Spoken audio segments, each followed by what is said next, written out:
Hey team, welcome to the latest episode of Accidental Business Owners. The premise of the show is that 12 months ago, Seamus and I left our full-time jobs to go all in on the podcast. We ended up building a few businesses off the side of it and thought it would be interesting to share and document our journey. At the same time, we teamed up with a business and mindset coach, Di Foster, who became the perfect foil for helping us pull out these insights. And we do these live coaching sessions every fortnight. This episode is a 1v1, me and Di, which is always quite confronting and insightful and, can be a bit scary at times. But I hope you get something from it. I always enjoy these conversations. Keep an ear out for the Xero listener question that you'll hear partway through this episode. Accidental Business Owners is sponsored by Icehouse. Icehouse is a community for Kiwis wanting to take their business to the next level. Their practical programs, one-on-one business coaching and short workshops are designed specifically for people who own and manage their businesses and the leaders they back to get things done. To learn more, visit theicehouse.co.nz. Hey Steve, how are you? Hey Di. If I'm honest, I'm a bit frazzled. Are you? Yep. Are you? No. No. I'm just frazzled by the situation. What situation? Just that this is being recorded at the end of a particularly busy week. Mm-hmm. I feel like I say that a lot. Yeah.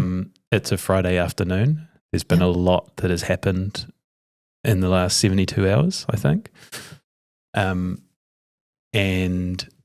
short weeks. And I'm not sure what we're going to talk about. We'd sort of planned, the other episodes, and I'm not sure. We're here. I don't know where we're going with this. This is always an uncomfortable space for you, though, isn't it? When you don't know what's going to happen. Yeah, I think so. How have you been generally? Generally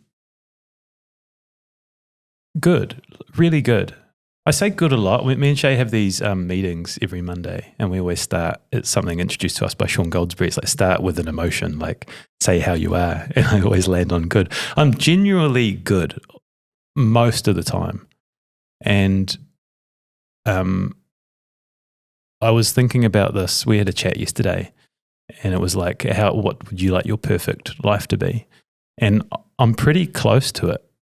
It's just the dial needs to be turned a little bit. It's just too much. It's just a little bit too much. But in terms of my family, 4 beautiful kids, love my wife, like it's a hard and it's a balance and there's a shitload going on, but I feel like we're doing a good job. And I get to travel around and talk to the most interesting people with my best mate. And I was watching this clip from Alex Hormozy, and it's like, what's the definition of happiness? And it's doing things you enjoy with the people you love as much as you possibly can. And I was like, well, that's what I'm doing, right? Yeah. Like that, what a dream run. And so good. And it's just that dial bit is just sometimes it's just too much. Who do you think adds to that dial? If you assess what is going on in your life, who's the one turning that dial up to make it too much? Me. What could you do? What is in your control to turn that dial down? Saying no more. And Why would you say no? because then it will give me more time for myself. What are the types of things that you're saying yes to that you think you should say no to? I think the sort of the stepping stones of being the business owner, a lot of it was money driven, saying yes to things because we needed the money to afford to be able to do this full time. So that has slightly changed. So you've been in a habit of saying yes to everything, and now you're in a different stage in the business where it's okay to evaluate things and say no to some things. Yes. How does that make you feel? Like, do you think that's going to be an easy shift? It's awesome. Oh, really? Yeah. Okay, good. I love it. So is there an example, so there's something you've said no to recently that does feel good? Yeah. There's been a lot coming at us the last couple of months. Like things have really ramped up, and there's been a few of I think in the back of my mind, I'm always looking for these opportunities which are going to pay off in the long run. Partnerships and things that are going to lead to a bigger payday down the line, which isn't going to involve me having to do all the stuff, like be the talent basically. Yeah. So a few across the last couple of weeks, there's been a number of different sort of negotiations and things going on, which have drained me in terms of just the detail of trying to figure it out and the back and forth and the meetings and the calls. And it kind of came to a head yesterday. I was, we'd had this big record in the morning. We had this awards thing at night, other things going on. And I was sitting there across from Shay and I was just like, fuck, I'm just done. Like, it's too much. Like, let's finish it. Like, let's just not do that. And the power and the weight of that decision has just been great. Like, I was like, I don't have to think about that anymore. And I don't need to do it. We're not financially desperate to do these, So there's been a few examples of that where once you close, like it's such a freeing feeling of closing the door on something which had been just like a cloud hovering over you. Yeah. There's a saying, if it's not a hell yes, then it's a hell no. Was it a hell yes? No. Okay, so that's a good sort of measure, isn't it? There are so many things coming at you guys, like opportunities, and that you need to find a more efficient way of filtering them. The other thing that I like is not yet, and just park some things so that you're in control of that. I think it's in control of that energy as opposed to anything else, because like yesterday you did said, I'm drained. There is nothing left in the tank to discuss this. I'm done. Yeah. I don't often get like that. I normally can sort of just push through, but yesterday was a real moment. The not yet thing's interesting. Like, because remember at the start of the year and I had these goals and you sort of tore them apart and like, how is this working towards your vision? And one of them was the beer brand. And then I had about 5 breweries reach out. It's like, we're keen to do a beer. And I was like, and then I had like a few follow-ups in the last few weeks, like, hey, you still keen to do it? And I was like, nah, like not yet. Like, there will be a time, but not yet. Yeah, I love that. So it's, getting better at it. Getting better at it. I know that we've talked about this 10,000 day thing a lot, and it's not that I'm obsessed with goals, because I definitely aren't. But when you do the 10,000 day exercise or the North Star exercise well, then you work backwards and you end up living your life in alignment to that place that you're intending to go. Now, we all know life doesn't exactly work out, but that's you're intentionally going, yep, this is aligned. So to me, one of the observations I'd make is, using your intuition or just alignment, or just being a little bit more present with the stuff, or even just acknowledging there is something a little bit hardwired in you around, I was going to say fast money, but it's that poker player thing. It's like, well, you've got to be in to win. And I don't know if that's how you think, but it's almost just being aware of that, and then that kind of dovetailing into that thing we talked about 2 episodes ago around there's always a price to pay. Yeah, I definitely do have that gambler's mentality, and I've always had it of how can I make a quick buck, and it was betting. And I was sort of, I went through a phase where, because I was like, I guess to unpack it a little bit, like I was that journo and we spoke about that, right? And I was kind of like a mid-tier paid journo. I was like, how am I going to get stuff? How am I going to get rich? How am I going to support my family? And without doing the hard work of building a podcast for 6 years, you kind of just look for quick fixes, and I was sort of looking for them everywhere. And there's still, I guess, a part of that, and I'm sort of growing out of it, I hope, very slowly. God, I hope you're growing. Someone approaches you. It's exhausting. That's good. You think you're exhausted. The rest of us are like, yeah. So, yeah, I do have that part to my personality. But I think when the fundamental business of what we're building gets stronger, and there's less, you don't need that quite so much. You don't go searching for that as much of your actual main sort of nest egg is getting bigger. Yeah. Let's just talk about that reflection piece though, in terms of that's always been in me, that sort of quick win type thing. Like that is hard. I mean, it kind of goes against the other side of you though, that has spent 6 years building a podcast. So how do we reconcile that? That's my question. Like, tell me about that. Well, I've always been good at, like, once I decide to do something, doing it. Whether that's fasting or cold showers or working out or football training, it's like once I'm committed to it, I'll do it. And so the podcast was just a happy accident. Like it literally was Seamus and I like wanting to have chats with people, and we just kept going and didn't stop and got better at it. So it certainly wasn't like starting out, I think I'm going to slowly build this over 6 years and it's going to turn into what it is today. It just over time, I realized that this was going to keep growing and this is kind of the way to do it. And now I know that is the key. Is what you're saying that, the quick win stuff, is that just like a seeking thing? It's like, does that feel right? Like, is that like are you just sort of exploring the world with things that might work? Now? Yeah. Like when we look at other opportunities and you dive into them and go, this could be fun, you look at all the positives and then it's like, is that fulfilling that sort of, we've built this podcast and what else can come from it? Yeah, that's where it comes from, is just what can we turn this, what's the next growth? Well, maybe a part of me is like, when does this stop? When we're on this dream ride, right at the top of the podcast game, and we've got this huge audience. How do we make the most of capitalizing on this position, and what can my bets be that are going to pay off the biggest in the future?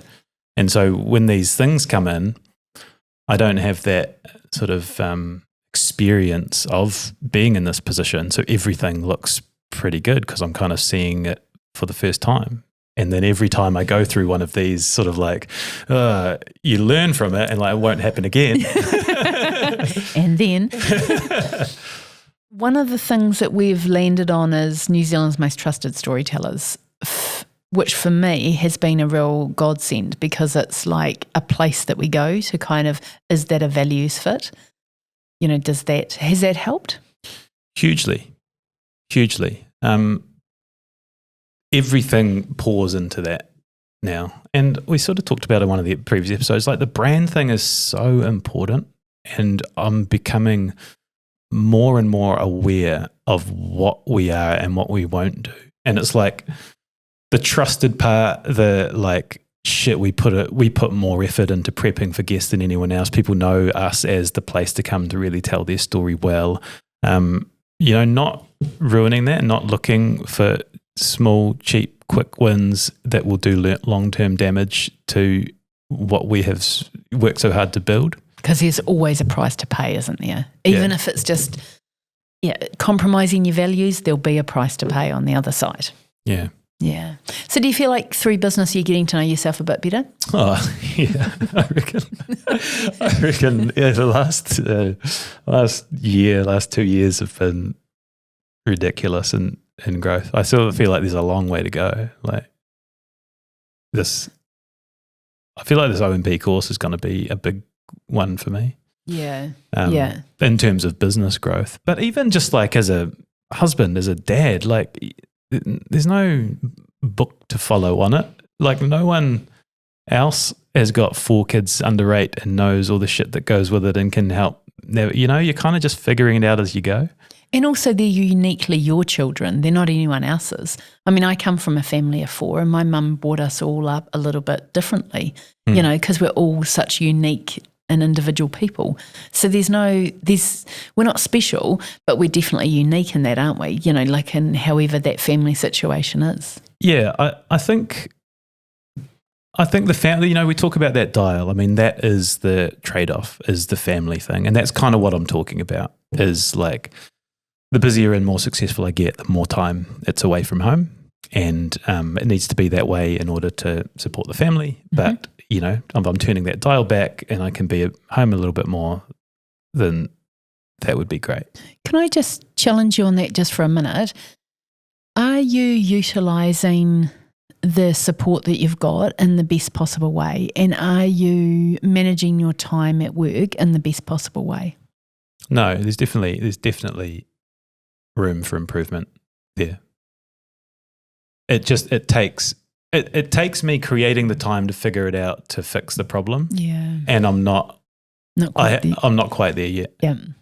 It takes, I kind of know what I have to do. Why haven't I done it? Why haven't I done it? Why haven't you done it? Why do we keep having the same conversation about so many things on? Because sometimes when I ask you about how something's going, you're like, great. It's like your default answer. Good. Yeah, good. And I don't know whether it's that you just don't know what you don't know, or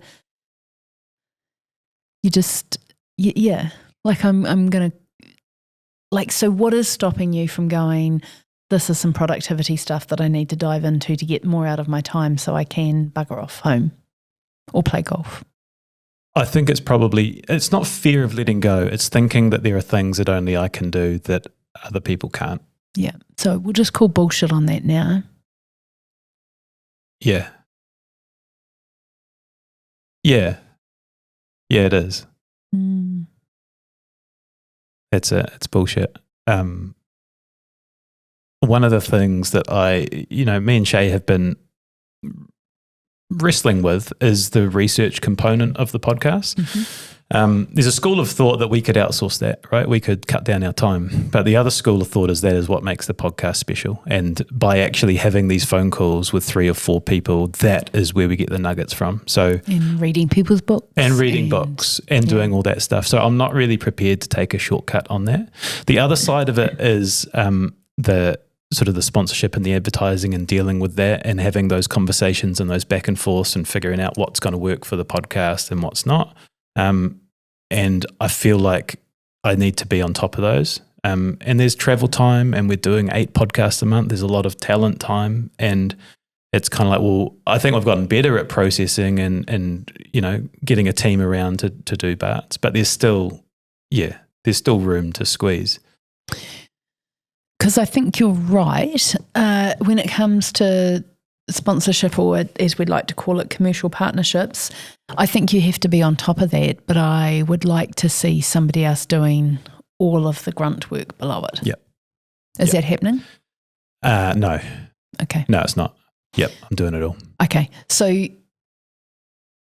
I'm not going to sit beside you and tell you how to run your life and things like that. You've got to kind of show up to that yourself. But I would imagine that I guarantee we could find a way to carve a day out of your week. Yep. I guarantee it. I know we could. Let's do it. And you're going to do it next month by throwing yourself into this course. And I'm saying you've got an extra day on top of that. But I'm saying I absolutely believe you can, but you've got to want to do it, and you've got to go, what does that look like? You're right. Where do I start? Because I'm absolutely calling bullshit on this, because the thing that I hear in you is there's just so much to do. I just can't get to the big stuff. And I know that the big stuff is going to change your world. I know that changing your mindset from sponsorship to commercial partnerships is going to change your world. Yeah. Yeah. And your business. I see that too. And it's the same with when we talk about, advisory meetings, and, like I've talked about, maybe we record them because we're going to back end them at some stage in the future, but it would be really good to have that, that raw footage there. I think there's a whole lot of things at play that if we were to record and take what you do without adding to your workload and then retrospectively repurposing it and doing different things with it, it doesn't take from you. Yeah. But you have to go, yes, that's something I want, and I can see how that is, and let's go. Yeah, it is. I see it too. I know what has to happen. I don't know why I continue to not do it and make excuses because I'm too busy, and this is the problem I'm trying to solve. Yeah, we'll get there. Is that useful though? Yeah. What we've talked about? Yeah. Because it's been the biggest thing that I've just been struggling to get through. Di, we're going to take a little pause to answer a listener question. Give me a little bit of respite. So the question is from a listener, and it's brought to you by Xero, your business supercharged. Hey guys, Mike from Hamilton here. Hey, I am a small business owner and I keep on hearing this term being thrown around, back yourself or bet on yourself in business. I mean, I'd love to do that, but I don't really know what it means. You guys, have you heard it before? Are you able to tell me a little bit more? Cheers. Bet on yourself is, in my opinion, upskilling, like investing into, for an example, like me doing the OMP course with Icehouse is betting on myself. No, I don't know. No, it's not. No. Backing yourself is our first conversation when you said, I'm thinking of leaving the Herald, and I said, go for it. And you were like, but what if all these things happen? Yeah. And I said, well, make sure you've got this amount of money or do this, and then just go for it. That's backing yourself. It's just going, I've got enough information, I've done the things I need to do, now I need to jump. Yeah. That's it. Now, I'm not suggesting that everyone does that, because there was 5 years of podcasting behind this, or there's, a lot of my clients need a certain amount of money in the bank before they are going to take that leap. So if they've got a family, it might be three months of full expenses. If they've only got one income, it might be 6 months. It depends individually on everyone. Backing yourself is just taking that step. That's a way better answer than what I was about to try to fart out. It was a way better answer. Thanks, Xero, for that one. Try free for 30 days on Xero.com. Terms apply. Nice. Back to you. Yeah, back to you. I'm calling bullshit on the fact that you are just in the business. I think you like the busyness and you're not stepping out of it to work on the business because you're just too busy. And We've been discussing productivity stuff, and you've used some of them, but not all of them. So, can you show me what you do? What do you do? Sometimes I do it very badly when I'm tired, but generally, I have my days scheduled in terms that I have 2 full-on coaching days, and then on those other days, I'm very clear when I come into the office what I'm working on and what's a priority. And I know that because I do sit down and say, what are my 3 projects that I'm working on over the next 100 days? All the work is scheduled, and prep time's put in my diary for keynotes, prep time's put in my diary for when I'm doing a keynote and I've got to talk to the person and get it moving the right way. And I utilise my EA like nothing else. My WhatsApp to my EA is full of things on the run when I'm travelling. Put this in the schedule, put this in Asana, do this, do that. And I'm not suggesting that for 1 second that's the most efficient way of doing it. It's just that I'm in a high growth period and I need her to stop me from going batshit crazy. Yeah. So I'm just truckloading things through her to just get it out of my head so that I'm reducing my cognitive load all the time. There's also times that she will never ever call me, so she's across my calendar so she knows. This morning she will send me a task list. You must do these things. So on the plane, I opened up WhatsApp and I had 4 things I had to do on the plane. That's when you know you've reached capacity, when you have to work on the plane. It used to be peaceful time, now it's always work, but that's okay because I know where I'm going. So I have literally just opened up my folder that I have with me because it just comes everywhere with me, and I know because I've just reset them, I've actually got 4, normally it's 3 goals that I'm working over the next 100 days. Now, they all go to my 1,000-day goal, which is an international keynote speaker and coach. And they're all aligned. I've sat down and I've worked it out, and I've taken the space. I was in Sydney for 2 days with some coaching people, and I took the space to work out exactly what it is that I want and what my target is and how that looks. So one of them is a One of them is a productivity thing. So we haven't got quite the right assets in place to make our life easy. So this 100 days, I'm actually setting aside a time to automate everything, to make it clear and easy so that it reduces my workload and it reduces my EA's workload. Some of the other things are like I've got a book idea, so I know that I need to set out some time to work on that every single day. And I have some personal things. I have a personal goal just in terms of feeling better. And I'm really, really clear that these are the things that I need to do it. And I don't even want to tell you about the other one because I've made a bet with you on something that aligns to this goal. I know what you're talking about. Yeah. So we had this back and forth about LinkedIn, first one to 10,000 followers. Yeah. And I'm literally, that is a whole project of mine. Okay. It's pretty comprehensive. Can I get one of those sheets? Yes, you can. And within here, so the first line is the 1,000-day horizon, so what I'm working towards. So all of mine are to do with being an international keynote speaker and coach. The second line is target. So what am I going to do in 100 days?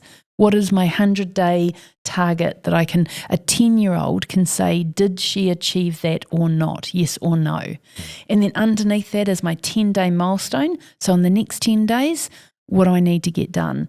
And then after that is step 1, step 2, step 3. Now on some of them, when it comes to my health, I need to do the same thing every day. But on other ones, I need to, do this information. I've got to listen to a whole lot of information from a bloke called Sam, and then I've got to do A, B, C after that. Really, really clear, spelt out. So there's no surprises in there's lots of surprises in my life, but that's how granular I get. Now this is all working towards, what I want and all of that. My affirmations are in line with that. Yeah. There's no random things that are being worked on. And then I have a scoreboard for my business that is measuring my success, and it's not measuring it does have some measurement to the output of success, but the focus is the inputs. So there's on Simon Bartlett's one with, I'm trying to think of his name. I can't remember his name, out of Australia. There's a critical point where if you do like 11 hours of video and it's across 4 channels and people come across you 7 times, then they're like converted, like it's like, and so there's this critical point. And I went back and added up the hours of video that I was on last year. And it was like, I can't remember whether it's 11 or 25, but I hit that target. And I was like, that magic number works.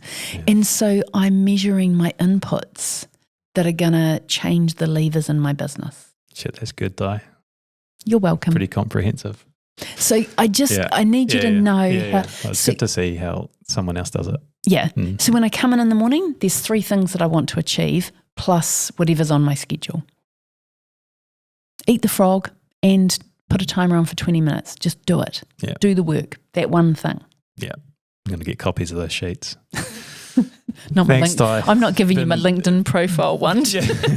Now I'm going to beat your ass. Yes, dear? Yeah. It's been, always come out of these with a little, you've got a very subtle way of getting the message across. Let's see if I actually do it. It's on you now. Have a good day.